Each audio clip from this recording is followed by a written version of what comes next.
Bring up Nilima Sabharwal.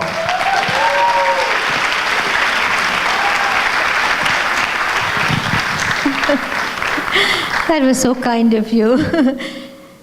Thank you so much, all of you here, for coming here tonight. I welcome each and every one of you. I can't believe it. It's been 15 years and we're still here. Well, that's because of all of you. It's your love, your support, and your faith in us. Thank you very, very much.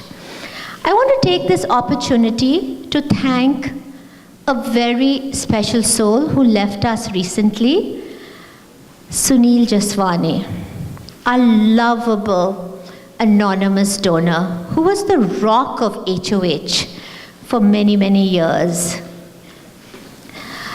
He is here, and you know what? He always requested the back table seating.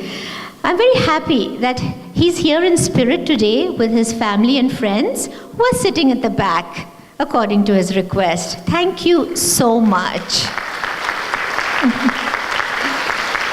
Now coming to Jyoti, oh boy, what did you think of her?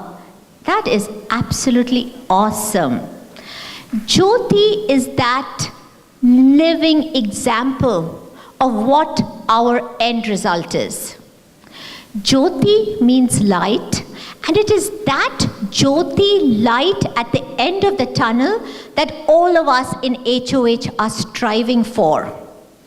In 15 years, HOH along with its partners has created hundreds of Jyotis, and we continue to co-create many more Jyotis. And by the way, in 15 years, HOH has not changed. We're still grassroots, bare bones, lean, no frills. Everybody's a volunteer, no admin staff, no office, it's still the trunk of my car. But we're very transparent. And you know what? We have passed, recently, we passed a very strict, extremely strict random audit test with flying colors. And that's because we're very well protected. We have an amazing team, thanks to our lawyer, Annie Dandavati, and a very stringent accounting by Renu Sharma and Pungidi, and very strict auditing by Iqbal Gill and now Pat Kumar. Thank you very much. And of course, thank you our former lawyer Anup Judge and our advisor Anilal. You know what? We've got our act together and we are here to stay. You can't get rid of us. You know what? I know a lot of you might have that thought. There's so many charities out there. Every charity is doing such good work. You all have your own personal causes, your favorite country. So why HOH? But we will say, why not HOH? Each one of you in this room is very blessed. We all are blessed financially. We've raised our standard of living. So why not raise our standard of giving just a little notch to include HOH? For all of you who are new here, a few words about HOH. HOH stands for Home of Hope. It's a US-based international charity with one goal, and that is to empower the disadvantaged child to become a self-sustaining citizen of tomorrow. We do this by implementing programs with orphanages and schools that we partner with, and these programs are focused on education, vocational training, and now most recently, English empowerment. I'm very proud to say that in the span of 15 years, HOH has implemented over 20 programs in 19 projects all over India, including one in Berkeley.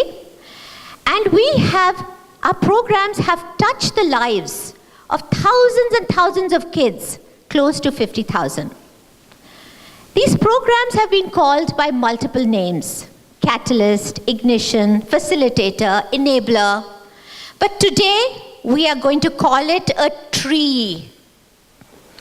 A tree that's very strong and solid, whose fruits have nourished thousands of disadvantaged HOH kids. These kids are destitute, orphaned, physically crippled, mentally challenged, hearing impaired, tsunami victims, child prostitutes, name it, this tree has nourished. And the grassroots of this tree symbolizes HOH. Now, we're no ordinary grassroots. Our roots go very, very deep to the root of the problem in India. Sadly, India is indifferent, completely desensitized to the plight of these children, especially the special needs children. But I'm very happy to say, in the span of 15 years, there's been a growing awareness in India in the field of mental health, mental retardation, and the hearing impaired, in the form of several national laws, like the Juvenile Justice Law number 46, where every licensed institution in India should have a mental health law in place, and the Disability Act law recently, where these special needs children are guaranteed admission in the government schools with a special ed program. And guess what? The roots of all of this start in HOH that planted the seed. Yes. I said that last year, and I'm going to say it again. This tiny little organization, HOH, barely known outside the Bay Area, has impacted a country like India with a population of over a billion people. If that's not magic, what is magic? And we continue to co-create innovative programs, like the English Empowerment. I mean, how unique is that? 12-year-old kids are making an impact. Thank you, Ganesha Sethi, whose idea this was, and under the dynamic leadership of Madhvi Pratt. Believe me, yes, this program is one of a kind, the only program in this country. It's win-win, kids helping kids. And you know something? Our children need this program. It's not their fault. They have become lost robots in this high-tech world. And this program brings out the human being in them. It ignites compassion, generosity, kindness, patience, makes them into leaders for this global world, which is one city today. And it'll also help them in every sphere of their life, in high school, in college applications, in job applications, because the experience is so rich, it stays with them forever. And I know a lot of you might have questions about EEP. And the usual questions that I come across is 1 week enough? You know what I say, even 1 hour is enough. This personal interaction that you have, you cannot replace it with hours and hours of books or videos or movies. And then also, you don't have to travel to India. You can do it over Skype. You get the same rich experience. And then people have asked me, how does teaching conversation English help a disadvantaged child? Like I mentioned, today the world is one global city. And English is the universal language. In our experience, a disadvantaged child has a burning passion to learn English, conversation English, and they don't want to be left behind.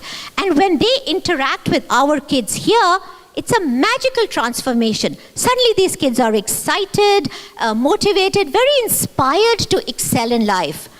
And then age. You saw age. Age is no bar. Our youngest member of EEP, Shruti Reddy, you know what? She raised 15,000 last year in a Bharatnatyam recital. And she's using Bharatnatyam as a medium to teach conversation English. If that is not an explosion of creativity, oh boy, what is? I mean, it's amazing what these kids can do. And then even we invite young adults. Roshni Mehra has created this amazing Mentors Without Border. And then we have Michael Merchant with this amazing youth chapter. So we invite young adults. So having said that, I've said a lot about EEP program. So now, Scott, we have to go to this tree. I'm sorry. No, don't be sorry. This is true. We've got to fill up the tree, and none of us get out of here until we do, just to let you know. And if I'm not intimidating enough, look who I've got on stage with me. Just a few instructions. We're actually going to do the pledge drive a little bit differently this year.